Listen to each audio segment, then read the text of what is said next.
కేంద్రం ఈరోజు ప్రవేశపెట్టిన బడ్జెట్లో మనము బడ్జెట్ను చూసుకుంటే ఆంధ్రప్రదేశ్కు బీహార్కు ఏదైతే నితీష్ కుమార్ అదేవిధంగా చంద్రబాబు నాయుడు సపోర్ట్ ఇచ్చి వాళ్ళ ప్రభుత్వాన్ని ఏర్పాటు చేసిండ్రో వాళ్ళ రాష్ట్రాలకు సంబంధించిన బడ్జెట్గానే ఉంది తప్ప గ్రామీణ ప్రాంతాలకు సంబంధించి పేద ప్రజలు ఎవరైతే ఉన్నారో పేద ప్రజలను ఎక్కడ పట్టించుకునే పరిస్థితి లేదు.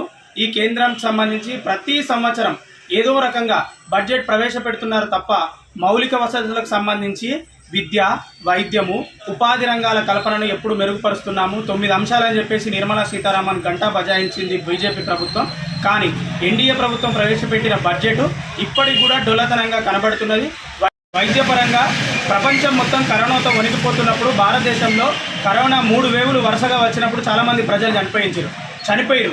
ఆ చనిపోయిన ప్రజలకు సంబంధించి ఇప్పటి వరకు కూడా బడ్జెట్లో ఎక్కడ వాళ్ళని ఆదుకుంటాం, వాళ్ళ కుటుంబాలను ఆదుకుంటామని చెప్పేసి బడ్జెట్లో ఎక్కడ ప్రతిపాదించలేదు. అదేవిధంగా తెలంగాణను చూసుకుంటే తెలంగాణలో గత 10 ఏళ్ల నుండి అధికారంలో ఉన్న ఎన్డీఏ సర్కార్ ఎప్పుడు మొండి చేయ చూపిస్తూ ఇదే రకంగా ఈరోజు 11వ సంవత్సరం అధికారంలోకి వచ్చిన నరేంద్ర మోడీ ప్రభుత్వం నిర్మలా సీతారామన్ ద్వారా తెలంగాణపై వివక్ష చూపించింది. బయ్యారం ఉక్కు ఫ్యాక్టరీని మేము ఏర్పాటు చేస్తాం, దానికి ప్రత్యేక నిధులు ఇస్తామని చెప్పేసి గతంలో చెప్పిన హామీని నెరవేర్చలేదు. అదేవిధంగా కాజీపేట కోచ్ ఫ్యాక్టరీకి సంబంధించి కొన్ని నిధులు తప్ప ఇంతవరకు సంబంధించి ఎక్కడ నిధులు కేటాయించలేదు.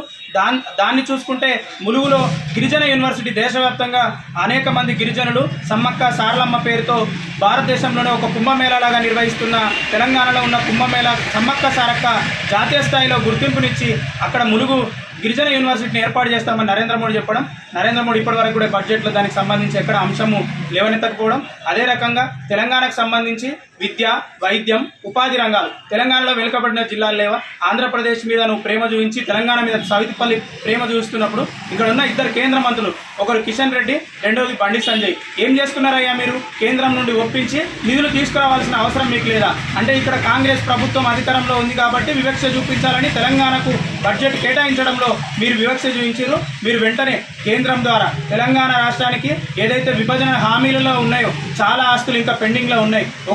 ఒక్క ప్రాజెక్టు కూడా జాతీయ హోదా ఇవ్వని పరిస్థితి ఉంది. కాళేశ్వరం కట్టినప్పుడు జాతీయ హోదా ఇవ్వాల్సిన పరిస్థితి ఉండే.